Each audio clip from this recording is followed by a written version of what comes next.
What's going on, guys? My name is Tommy. Welcome back to the channel. It's time for another Homebrew episode of the Forgotten Race Review. Today, at the request of Mr. AAA1E2R3, we're breaking out our Homebrew tools once again in Pathfinder, the Loxodon. If you guys are liking what you're seeing, remember, like the elephant, never forget to like, subscribe, ding that bell today. This episode of the Forgotten Race Review was brought to you in part by Archon. Thanks for your help, man. Now, here we go. Okay, so the earliest I can find where these anthropomorphic elephant monsters appear in our Dungeons and Dragonsing is the Loxo, an elephantine race from Dungeons & Dragons Forgotten Realms setting. We first see these creepy boys because I'm pretty sure they're in fact aberrations. I know what a gug is. Look at that bifurcated hand trunk. They're secret gugs. Calling it now. Anywho, they first appear in 2nd edition Forgotten Realms as a non-playable monster, and then they reappear as player races in 3.5 in Shining South. Fast forward a little bit to the wide world of Magic the Gathering, and we see the race that we're talking about here, the Loxodon. In Magic the Gathering, the Loxodon is a race of beast folk resembling humanoid elephants.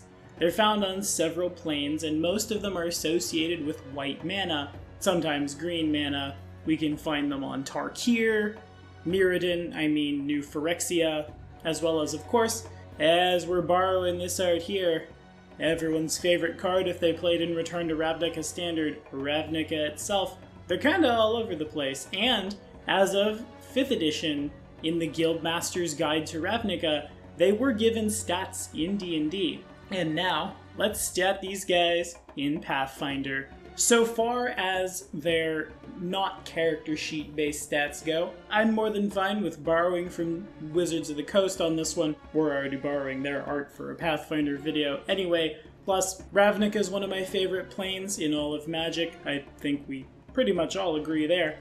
More than happy to bring these boys into my universe. A Loxodon comes of age if you ask Dungeons & Dragons at the same rate as a human, so here we're looking at 15 years. It's really tempting to make this a race of large creatures, but I'd like to keep it balanced. Maybe we'll see something like that in my homebrew. I do have a combination of an anthropomorphic elephant and rhino in my back pocket. Anywho, males range in height from 7 to 8 feet tall, weighing anywhere from 3 to 400 pounds, with females coming in much, much shorter, like elephants IRL, from 4 to 5 feet tall, weighing anywhere from 100 to 200 pounds. The maximum age for your Loxodon, if you ask 5th edition, is around 450 years, so we'll borrow from the elf and we'll say our maximum age is 350 plus 4 percentage dice worth of years. I feel like that lands kind of close to 450 usually, right? Math is hard. Anyway, as for our character sheet, if you think you could do this better but also do it balanced, throw it in the comments. Again, I really wanted to make this race large, I wanted to give them powerful build, but also, I want this race to see the light of day. I love the Loxodon. The race is really cool. To that end, I wanted to keep the RP a little bit lower. I certainly could see like a dire Loxodon or some kind of giant subspecies that's large. Not today though. I'm gonna keep it erring on the side of AP friendly. The Loxodon receives a +2 to its strength and wisdom. An elephant, in fact, never forgets and can probably trample you to death, but receives a -2 to its dexterity. It is a medium humanoid with the Loxodon subtype with a base speed of 20 feet.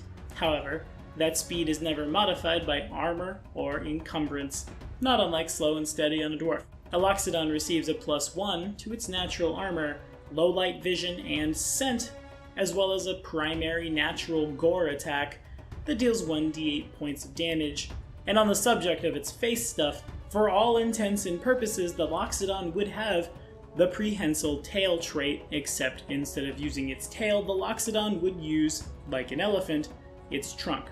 Though technically it cannot wield weapons, the Loxodon could withdraw an item from its person as a swift action. Also, technically it could use this as a snorkel too, because it's breathing out of it. Fun. And on top of that, between the giant ears the wrinkled skin, the, million and a half ways an elephant has to survive in very hot environments, a Loxodon also receives a +2 racial bonus on saves made to resist the effects of extreme heat. No enduring elements here, we've got it in-house. Also, in the wild, and I know, Michael, you and I have emailed back and forth about this, because we have a lot of beast races together, he and I. Elephants will bunch together with calves in the middle and adults facing outwards, making a shield wall of tusks to defend against predators. Ergo, I think I would like to give the Loxodon the swarming racial trait. Saying it could share a square in combat with another Loxodon, and should both those Loxodons threaten an opponent, that opponent is considered flanked.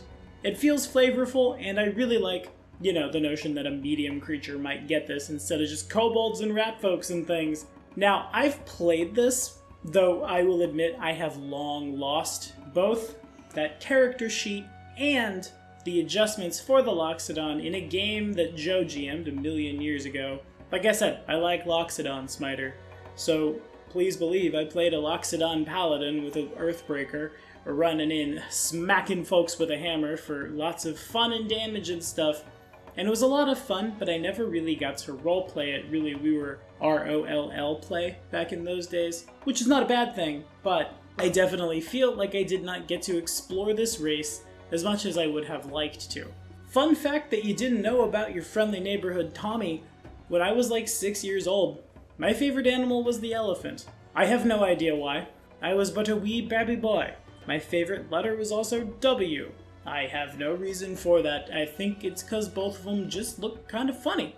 Yeah, and also I feel like this is an animal that doesn't get its due often in role-playing games, at least like D&D and stuff, because tigers and war cats oh my, we want our stuff to have pouts. Never minding the fact that this is literally a powerful engine of destruction, and I think it would be a lot of fun to play. I think maybe my Elephant Rhino combo may be the next race I release in the Discord, as we prepare to publish our own homebrew stuff. For that exact reason, GMing for a race like this not only could possibly mean a foray into the world of MTG, but also is a foray into an entirely different culture. The civilized may well see these as nomadic savages traveling the wilderness, but you have to imagine, if you're basing them off base elephants, the notion of they remember where they bury their young, they love their children, they remember friends for a long time.